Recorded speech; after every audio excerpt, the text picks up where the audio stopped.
And welcome to a new video. As you can see, we're kind of in cinematic mode to make this a lot easier. So today we're going to be deep diving on the safe over here, the scrap grinder, and the workbench. Everything we need to know about them, what to do with them if you're noobs, when to buy them in the game, etc. Tips of each of them, and a lot of extra details. Just a warning, this is going to be a lot of yapping and not much gameplay. So if you actually are going to listen, then I'd recommend watching. If not, maybe put this on as a background thing or something, but enjoy the video.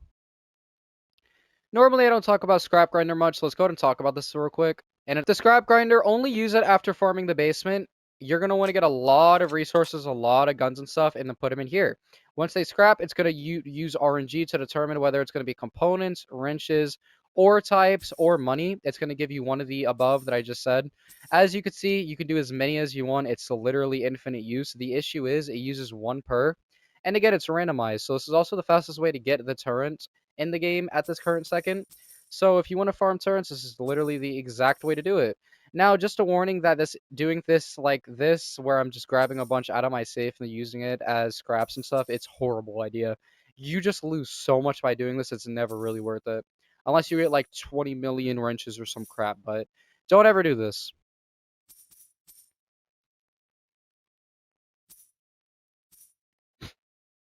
The way you do properly use these is by simply doing a huge basement farm for like an hour or two, coming back down after you have a lot of resources, and then putting your AKs, your revolvers, the useless type of stuff in here.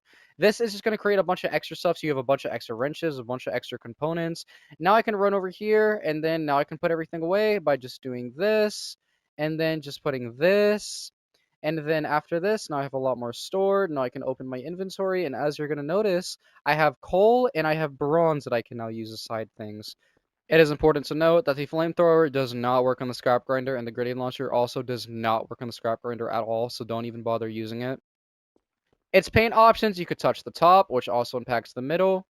You could touch this little area right here that changes its whole body. And that's about it for the actual painting effects. If you want to change it to full color, all you need to do is use this, and there you go.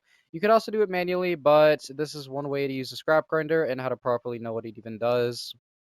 Next, we're going to be talking about the workbench here. What you need to know, this is the only way in the game to actually craft the turrets and stuff, so let's get on it. You can see when you have a workbench, this costs 25,000. I completely forgot to mention that the scrap grinder is 30,000. It's the most expensive utility item in the game at the moment. Anyway, the workbench, once opened, this is going to be what you can craft. You can craft either armor pads, light ammo, medium, shotgun ammo packs, LMGs, turrets, grenades, diamonds, gold bars, silver bars, components, wrenches, and crowbars. Now, to get off the bat, which is actually good here and what's bad here, obviously do not craft armor pads using this. Components are worth a lot more than armor pads. Plus, armor pads are very easy to get. Using these for the light, medium, and shotgun packs, we'll talk about this a little bit with the safe, but this is usually a good idea. But again, we'll talk about this later.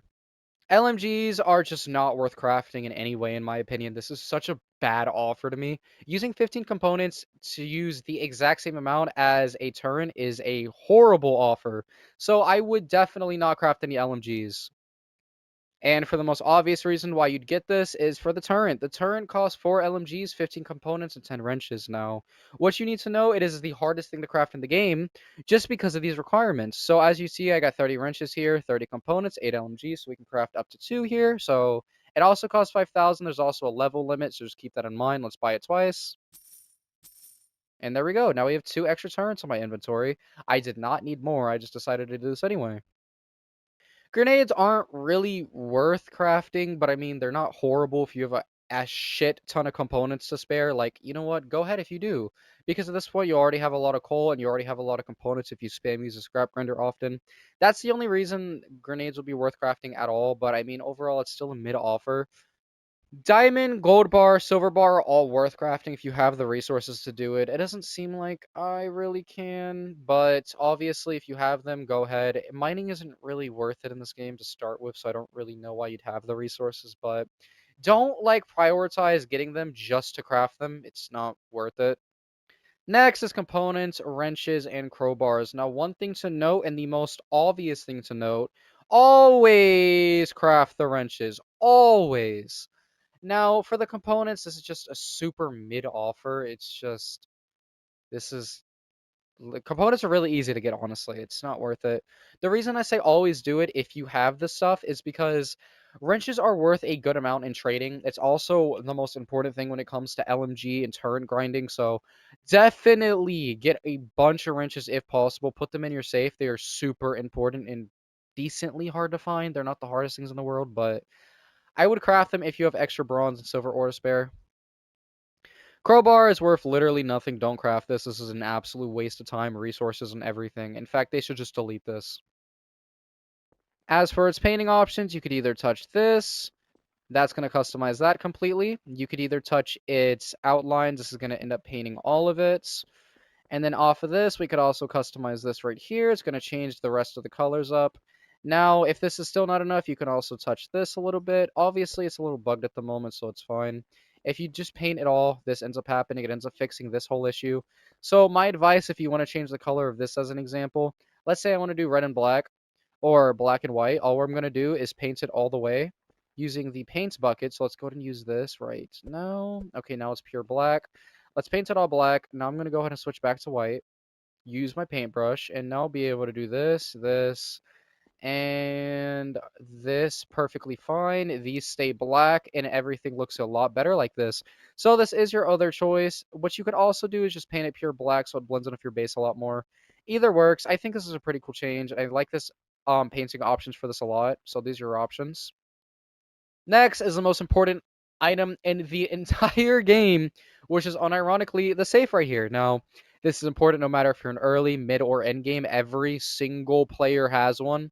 Whether I say this semi-often, but this is usually what you need. I'll just cover every single item that's currently in my safe, whether you need them or not. I know this is going to be a long story, but I'll go ahead and give the simple of it first. So the way this works is you're only going to have 1 or 2 rows when you first buy a safe when you're on a noob account. You're going to go find a banker guy who I'll show on screen right now.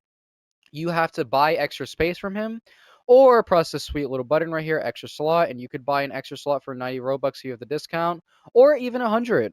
100 is a normal price, and honestly, it's worth it for me as an example because it cost me 4 million to buy another slot. That's literally all of my money. Why would I want to do that?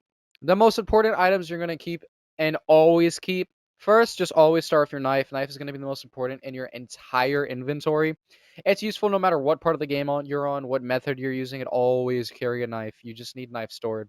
Now, here's the next thing I'm about to talk about, which is exactly why I made this video, is talking about, as you notice here, shotgun ammo packs and shotgun ammo separately. I have 2,600 shotgun ammo and 304 shotgun ammo packs. You might be asking, why am I not just turning these straight up into, like, packs and stuff? Let's go and talk about that real quick. This is exactly why you want to choose specifically ammo first over packs. Is so let's say I use my ammo pack right here. I only have 43 shots left. Boop, boop. It cost 50 ammo to craft a pack, but I only have 41. What am I going to do if I end up losing this? Well, I'm losing 41 ammo. Instead, I can run over here, type 41, so I can put it all in once. And there you go. Now I'm not wasting any shotgun ammo at all. I can abuse this during PvP if I kill anybody, steal their ammo. Put it in here, and it just groups up a lot.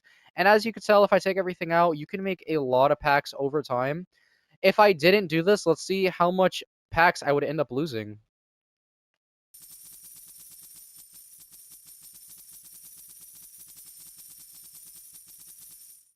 I would have lost 53 shotgun ammo packs if I never did this. Just simply because I decided to store all the side ammunition, and instead of like dumping them or losing them or any of that, instead I kept onto them. And because of that, I am now able to add an extra 53 shotgun ammo packs to my inventory. This next is determining which mode you prefer. You could either do grid mode, which is this, or you could do list mode, which is this. Now, I highly prefer that you do not do this because look how much scrolling I have to do just to find what I want. This is a whole hassle that I don't want to get into, and that doesn't even work right now on PlayStation. Do not use this mode. It's just such a waste of time and everything. It may look slightly nicer. This is just a downgrade. That's all it is. Another thing to note is if you have a safe and you try walking away, it will end up closing it if you go past a certain distance. Just be aware of this, so don't do that. And if you ever get stuck on a safe and wanted to get out of your screens, if you somehow get it stuck, just walk away.